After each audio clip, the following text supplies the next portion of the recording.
Christmas Eve used to be magic. Now? It's the day I realized I didn't matter anymore, not even in the home I helped pay for. You think you're building a family, supporting them, holding it all together in the background. But one day, someone calls your room extra space, and suddenly you're just in the way. This isn't a revenge story with shouting and slammed doors. This is about what happens when a woman gives too much and quietly takes her life back.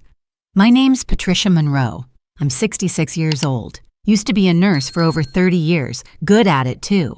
But the real work started after I retired. 2 years ago, my son Adam called, sounding exhausted. His wife was pregnant again, their first baby was still in diapers, and they couldn't afford daycare. He said, "Mom, I don't know what we're doing. We need you." So I came. I sold my car, canceled the cruise I'd saved up for since I was 58, and boxed up my little rental near the coast. I moved into their house in Oregon, a modest 3-bedroom with a cozy yard, and I didn't ask for much. The room they gave me was really the front reading nook. No door, no closet, just a pull-out couch and a bookshelf. But I told myself it was fine. I'd make it work. Adam used to say things like, "Mom, I swear we couldn't do this without you." That made the backaches, the 3 a.m. feedings, the endless laundry feel worth it. I cooked, cleaned, rocked babies, held my daughter-in-law's hand during postpartum tears. I memorized school lunch schedules and allergy charts. I didn't expect praise, just a little respect. And when we bought this house together, yes, together, I used $80,000 from my own savings to help with the down payment. Adam told me, "It's our family home now, Mom. You'll always have a place here." I believed him. I believed that giving all of myself meant I'd always belong. But I was wrong. I didn't realize it at the time, but I was slowly becoming background noise in the life I helped build. They say love is sacrifice. I lived by that. But no one warned me what happens when the sacrifice becomes invisible. And that, right there, is where every revenge story truly begins. Quiet, with a woman being erased softly. Christmas morning came like it always did. Cinnamon rolls in the oven, wrapping paper on the floor, kids already bouncing off the walls before I finished my first cup of coffee. I was standing at the stove flipping pancakes when Adam walked in, holding the baby on his hip. He didn't say good morning, just looked around the living room, my living space, and said it like it was nothing. "After the holidays, we're going to start turning this room into the nursery." Then added, almost as a joke, "You're flexible, right, Mom?" I froze. The spatula in my hand paused mid-air. I waited for a laugh, a smile, something to show he was kidding. Nothing. His wife nodded casually from across the room. "We've been talking about it. The baby needs more space." No one looked at me, not to ask where I'd sleep, not to wonder how I felt. Just move over, Mom. Make room. The baby matters. You don't. I didn't say anything. I just went back to the stove and stacked the pancakes like I hadn't just been told I was being evicted from the only space in that house I'd ever called mine. I'd given them everything, my money, my health, my time, and now they couldn't even give me the dignity of a conversation. If you're watching this and you've ever felt like your presence was convenient but never truly wanted, I'd love to hear in the comments, just to remind ourselves we're not alone, because in that moment, I felt very, very alone. Later that day, as I wiped crumbs off the kitchen counter, I overheard Adam on the phone with a friend. "Yeah, Mom's still in the front room," he laughed. "We're finally gonna fix that. It's weird having her out there, you know?" Weird. That word stuck in my chest like a splinter. They weren't trying to hurt me. That's what made it worse. There was no malice, just casual disregard. Like moving me was the same as rearranging the furniture. I laid in that pull-out couch that night, staring at the ceiling fan spin above me, and realized something I hadn't let myself say out loud. I wasn't part of the family anymore. I was part of the layout. After that morning, something in the house shifted, or maybe I just started noticing what had always been there. My name stopped coming up in conversations. Family dinners happened without me, even though I was the one who cooked them. I'd set the table, refill the juice cups, wipe the sticky fingers, then watch them gather while I quietly ate by the sink. No one saved me a chair. Cassie, the oldest granddaughter, once asked, "Grandma, are you the maid?" I smiled. I always smile. "No, sweetie, I'm just helping." But inside it broke something. Not because she meant harm, she didn't, but because that's how they saw me. Not as a mother, not even as a grandmother, just someone who picked up messes and kept quiet. There was no birthday card for me that year, no hug, not even a passing happy birthday from Adam. I baked my own cake, carrot, my favorite, left it on the counter untouched, and washed the dishes while they went out to dinner without telling me. When I caught the flu that fall, I was laid out on the pull-out couch, shaking under 2 thin blankets. Adam stepped over me to grab his car keys. His wife asked him if he'd remembered to pick up the baby wipes, never once looking my way. No one offered tea. No one asked if I needed anything. Even the children just looked confused. Why's Grandma being lazy? That word, lazy. After everything I'd done, everything I'd given, I was invisible but still expected to perform, like a light switch, only noticed when I didn't work. At night, I'd lie awake, listening to the hum of the dishwasher and the soft laughter upstairs, and wonder, if I disappeared, how long would it take for them to notice?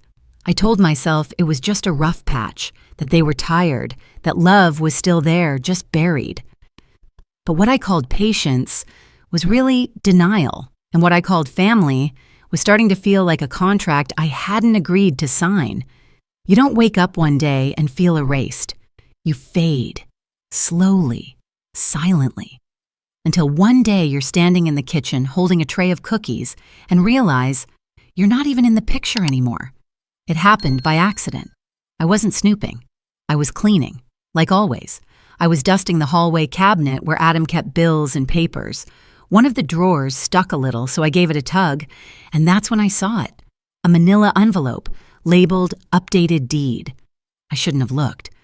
But something in me, maybe instinct, maybe the part that still wanted to believe I mattered, opened it anyway. My name was gone. Gone. The house I helped pay for, the home I was promised would always be mine too, was now fully in Adam and his wife's names. No mention of me, not even as a partial owner. The date on the paperwork, 18 months ago. They hadn't just planned to move me out, they'd erased me, legally, long before they told me. I sat there in that hallway, heart pounding, staring at the proof that I didn't just feel invisible. I was. And here's what really hit me. No one had lied. No one had yelled. They'd just done it. Silently. Smoothly. Like I didn't even need to be consulted. Later that night, I made myself a cup of chamomile tea, sat on my pull-out couch, and stared at the ceiling. This was more than a room being taken. This was my place in the family being redefined, without me. I pulled out my phone and logged into the pension account I hadn't touched in years. Every month, my $3,500 had been going straight into Adam's shared household account for expenses, he said. I didn't feel angry. Not yet. What I felt was clear. For the first time in a long, long while, I saw what was happening, and I couldn't unsee it. I transferred the funds into a new account, one with only my name on it. Then I did something I hadn't done in over a decade. I opened my laptop and booked a trip. Not for anyone else, not to help, not to serve. A 6-week cruise through the Mediterranean, solo cabin, balcony, full itinerary. And when I hit confirm, I didn't cry. I didn't even smile. I just sat very still, holding my mug of tea, while a strange calm settled over me. It wasn't revenge. It was release. They hadn't taken anything from me. They had simply freed me, without meaning to. The morning I left, no one noticed. I woke before sunrise like I always did. Made coffee, watered the plants on the kitchen windowsill, out of habit more than anything. The house was quiet, except for the soft creak of the old floorboards under my feet. I stood for a long time in the doorway of that little room, the one that used to be mine. My pull-out couch was still half folded from the night before. On the small side table sat a framed photo of Adam as a toddler, smiling with jelly on his face. I'd carried that picture with me for years, but the truth was, I didn't see him that way anymore. I packed slowly, methodically. My warmest sweater, a few books, my reading glasses, a small wooden box that held my wedding ring, a letter from my mother, and a pressed rose from the day I retired. Everything I truly owned fit into one suitcase and one shoulder bag. I left no mess, no drama, just a note on the fridge. Thank you for showing me when it was time to stop sacrificing. Then I placed the house keys in a small dish by the entryway and walked out. The motel I checked into was nothing fancy. 2 floors, beige walls, a flickering vacancy sign, but the room was clean, quiet, mine. For the first time in years, I sat on a bed that didn't fold up, in a space no one could take from me. I wrapped myself in that old sweater and stared at the ceiling, letting the silence fill me instead of scare me. I didn't feel bold, I didn't feel brave, but I did feel done, and that was enough. Each day after that, I made one small move to rebuild. I bought a new journal with a floral cover. I called the bank to set up my own checking account. I updated my mailing address to a P.O. box. I transferred my pension to that new account. I even walked into a travel store and bought a proper suitcase, one with wheels that actually worked. The clerk asked, "Going somewhere special?" And I smiled, for real this time. Yes, somewhere I've never been, back to myself. This wasn't a reinvention. I wasn't becoming someone new. I was unfolding into someone I'd forgotten I'd ever been. There were no phone calls from Adam, no apologies, just silence. And for once, I didn't fill it with service or waiting or excuses. I let it be quiet. Because sometimes the loudest power a woman can claim is the right to walk away without looking back. It had been 2 weeks since I left. No calls, no texts, just the quiet I'd once feared, but now welcomed like an old friend. The first message from Adam came on the 15th day. "Hey Mom, just wondering where you are. The kids miss you." 2 days later, another. "Can you let us know if you're okay? Jared's worried." By the end of the week, his tone had shifted. "I don't know what you're trying to prove, but this isn't fair. You chose to leave." I didn't respond, not because I was angry, but because, for the first time in my life, I didn't feel like I had to explain myself. I met with a lawyer the following Tuesday, sat in a quiet office with wood-paneled walls and a faint smell of leather-bound books. I reviewed my will. I changed it. No more split evenly with Adam. Instead, half would go to the women's shelter I used to volunteer at, where I'd once helped a mother with 2 toddlers escape a man who thought her silence meant agreement. The other half would go to a literacy foundation, because I remember what it meant to see a 60-year-old woman read her first full sentence out loud with tears in her eyes. I wasn't taking anything from Adam. I was giving it somewhere it would be valued. I didn't send him a copy, but I did mail back the house key. In the envelope, I placed a single note. "Thank you for showing me when it was time to stop sacrificing." 3 days later, a mutual neighbor texted me, "I don't know what happened, but Adam's been talking. Some folks aren't impressed. They heard how he spoke to you on Christmas." That wasn't victory, but it was clarity.